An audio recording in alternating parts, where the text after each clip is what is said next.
तो हैप्पी होली सभी को। हैप्पी होली के में इतना अच्छा गिफ्ट मिल गया, इतने अच्छे मार्क्स, मतलब क्या कहें।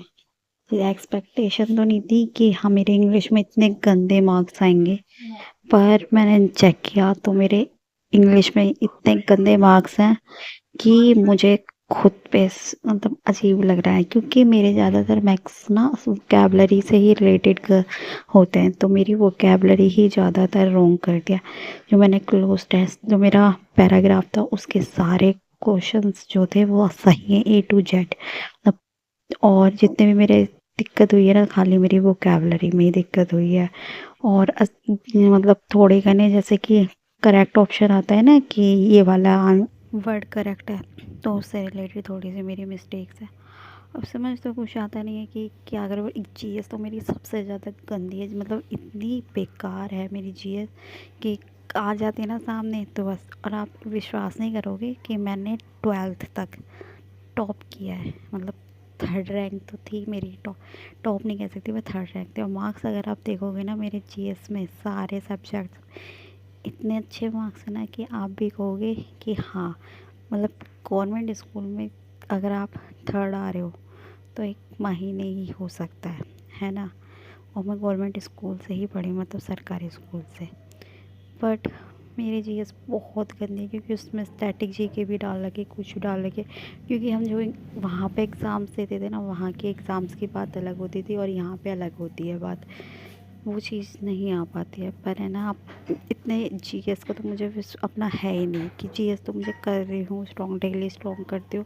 बट इंग्लिश का तो मुझे लगा था कि हाँ वोकेबलरी में अच्छी जाएंगी, सब कुछ अच्छा जाएगा, इसलिए मैंने सारे अटैम्प्ट किए थे।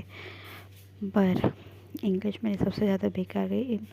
मैं तो रीजनिंग में मेरे थे जो मुझे क्वेश्चंस नहीं आए थे, क्योंकि रीजनिंग में कैलेंडर था, कैलेंडर के मुझे क्वेश्चंस नहीं आ रहे थे। उसमें दो दो या तीन क्वेश्चन थे शायद कैलेंडर के जो मुझ में नहीं आ रहे थे, तो वो वाले क्वेश्चन तो मैं मानती हूँ कि मेरे रॉन्ग गए होंगे, क्योंकि वो मैंने तुक्के लगाए थे। मैथ के में भी मेरे कुछ क्वेश्चन थे जो मुझे आते नहीं थे। मैंने आपसे पहले ही बोला था जब वीडियो डाली थी आके कि मेरा एग्ज़ाम कैसा गया, मैंने पहले ही बताया था आपको।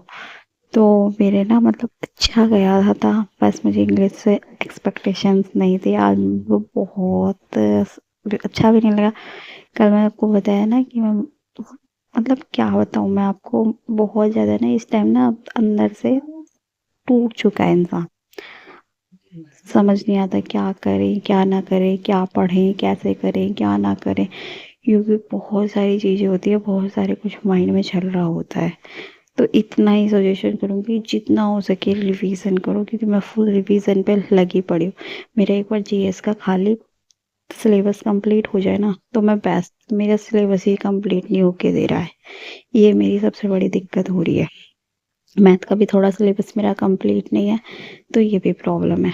लगी पड़ी हूँ, बट आप विश्वास, जब कभी इन फ्यूचर जब पता चलेगी ना आपको मेरी पूरी मतलब लाइफ की जर्नी क्या है क्या नहीं, तो मुझे अपने खुद पे शर्म आती है कि मतलब मैं इतना अच्छा लाइफ, अगर मुझे कोई सजेशन देता कि ये नहीं ये सही है, पर कोई भी ऐसा नहीं है। मैं अपने माइंड से अपने सब सेटअप से चलती हूँ कि हाँ मुझे आज ये करना है, आज ये करना है। यहाँ तक कि कुछ मेरे, कल मैं जॉब पे गई थी ना, तो मेरे जो सीनियर है, मेरी मतलब सीनियर का वो हो गया था, ट्रांसफ़र हो गया था। तो मेरी जो सीनियर मुझे कल मिली थी, जब उन्होंने पूछा हाँ तो यहीं पे तेरा कब अभी तक सिलेक्शन नहीं हुआ, तो जो अभी तक मतलब यहीं पे ये जॉब पे लगी पड़ी है।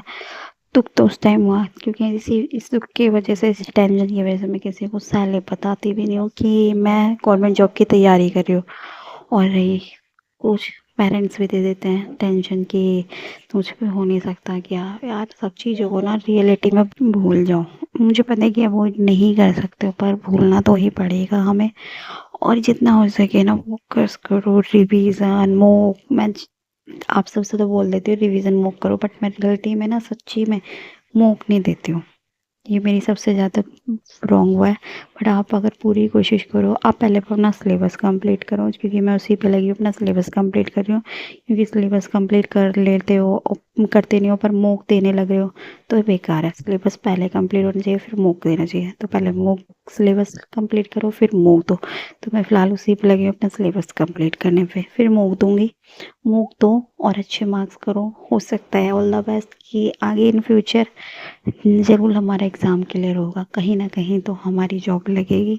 बट इतना यही है।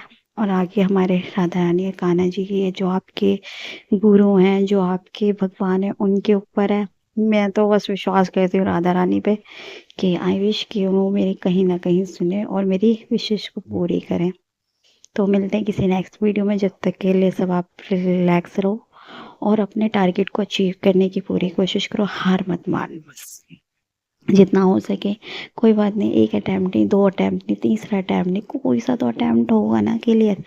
कोई बात नहीं, आप सब बस मेहनत करते रहो। तो मिलते हैं किसी नेक्स्ट वीडियो में। जब तक के लिए सभी को हैप्पी होली और राधे राधे।